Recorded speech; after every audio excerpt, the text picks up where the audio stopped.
యేసుక్రీస్తు నామంలో పరిశుద్ధాత్మ ఆశీర్వాదమును ప్రతిరోజు పొందుకుంటున్న ప్రతి ఒక్కరికను హృదయపూర్వక వందనాలు తెలియజేస్తూ ఉన్నాను. ప్రతిరోజు కూడా మనము లేచిన వెంటనే ప్రార్థన చేసుకొనుట, వాక్యమును ధ్యానించుట, పరిశుద్ధాత్మ ఆశీర్వాదమును పొందుకునుట, ఈ మూడు మనం కలిగి ఉన్నట్లయితే మన జీవితంలో ఎన్నో విజయాలు పొందుకుంటూ ఉంటాము. ఈరోజు పరిశుద్ధాత్మ దేవుడు మనకిస్తూ ఉన్న వాగ్దానము దావీదు రాసిన కీర్తనలు 70వ అధ్యాయము 4వ వచనము. నిన్ను వెతుకువారందరూ నిన్ను గూర్చి ఉచ్ఛ్వాసించి సంతోషించుదురుగాక. నీ రక్షణను ప్రేమించు వారందరూ దేవుడు మహిమపరచబడునుగాక అని నిత్యమూ చెప్పుకుందురనుగాక.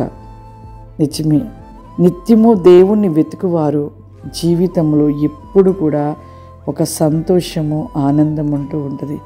ఆయన రక్షణను ప్రేమించే వారందరూ కూడా దేవుని మహిమపరచబడుదురు.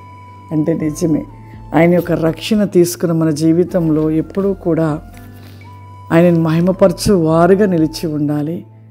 అంతేకాదు ఆయనని వెతుకువారు మన జీవితంలో దేవుణ్ణి వెతకడం విషయంలో చాలా వెనకబడి ఉంటున్నాం.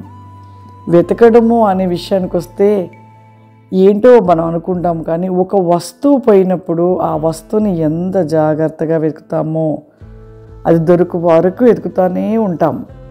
దానికోసం చింతిస్తూ ఉంటాం, బాధపడుతూ ఉంటాం, అయ్యో అది ఎక్కడుంది అని దానిపైనే మన మనసంతా కూడా పెట్టేసుకొని దొరికే వరకు కూడా మనం వెతుకుతూనే ఉంటాం.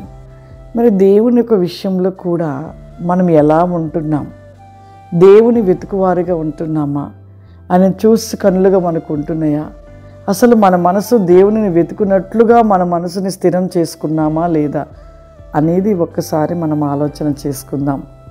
ఎందుకు అంటే మనము దేవుణ్ణి ప్రేమిస్తున్నాము అని నోటి మాటలతోనే చెప్తున్నాము, కానీ నిజంగా ప్రేమించు మనసు ఎప్పుడూ కూడా ఆ దేవుని వైపును, దేవుని మీదనే మన మనసు తప్పిస్తూ వెతుకుచూ ఎప్పుడూ తనపైనే మన మనసు ఉంటూ ఉంటుంది. పై పెదవులతో మాట్లాడినంత మాత్రాన దేవుని ప్రేమిస్తున్నామని చెప్పుకున్నంత మాత్రాన నీవు నీ మనసు దేవునితో ఉన్నది అనుకోవడం అనేది తప్పు. కాబట్టి ప్రతి ఒక్కరి జీవితంలో ఆయనని ఎలా వెతుకుతున్నాం, ఏ విధంగా వెతుకుతున్నాం, నిజంగా పూర్ణ హృదయంతో మన మనసును పెట్టి ఆయనపై మన మనసు నుంచి వెతుకుతున్నామా లేదా అనేది మనం ఆలోచించి నిజముగా మనం ఆ విధముగా దేవునిని మనసు పెట్టి హృదయపూర్వకంగా మనం దేవుణ్ణి వెతికినట్లయితే ఖచ్చితంగా మన జీవితంలో దేవుని చూడగలుగుతాం, ఆయన వెలుగులు చూడగలుగుతాం, ఆయన ముఖ దర్శనాలు చూడగలుగుతాం. నిత్యము కూడా ఆయన మహిమను చూస్తూ ఆనందము, సంతోషిస్తూ ఉంటాం. కాబట్టి ప్రతి ఒక్కరూ ఆ విధముగా మనం కలిగి ఉండాలని దేవుని పేరిట కోరుకుంటూ ఉన్నాను. ప్రార్థన చేసుకుందాం. సర్వశక్తివంతుడా, దయగల తండ్రి, నీకు వందనాలు చెల్లిస్తూ ఉన్నాము ప్రభువా. పరిశుద్ధాత్మ దేవానికి స్తోత్రములు తండ్రి.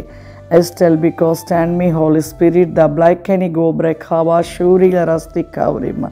ఏసయానికి వందనాలు చెల్లిస్తున్నానయ్యా. ఎవరైతే పరిశుద్ధాత్మ ఆశీర్వాదం ఈ ప్రోగ్రాం చూస్తూ ప్రభా ఈ సమయంన ఈ యొక్క ప్రార్థనలో ఏకీభవిస్తున్నారా ప్రభా, వారందరినీ కూడా మీరు ముట్టమని అడుగుతున్నానయ్యా. ఓ మీ శక్తి చేత నింపమని అడుగుతున్నాను ప్రభా, మీ అభిషేకము చేత నింపమని అడుగుతున్నాను ప్రభా. ఏ సమస్య చేత, ఏ వ్యాధుల చేత బాధపడుతున్నారు ప్రభా, ఏ ఇబ్బందుల చేత నిలిచి ఉంటున్నారు ప్రభా, ఇప్పుడు యేసు నామములో ప్రతి వ్యాధి నుండి స్వస్థత కలుగునగాక. యేసు నామములో ప్రతి ఒక్కరి జీవితంలో సమృద్ధి అనుగ్రహించబడును గాక. వెస్టెల్ because tell me Lord the Holy Spirit ద బై కెన్ కి ఫౌరిమా. దేవాని శక్తి చేత నింపుకొని, నీ అభిషేకము చేత నింపుకొని ప్రభా గొప్ప కార్యములు బిడ్డల పట్ల జరిగించమని యేసుక్రీస్తు నామమున నడుచున్నాను తండ్రి. ఆమేన్. God bless you. దేవుడు మిమ్మల్ని దీవించును గాక. ఆమేన్.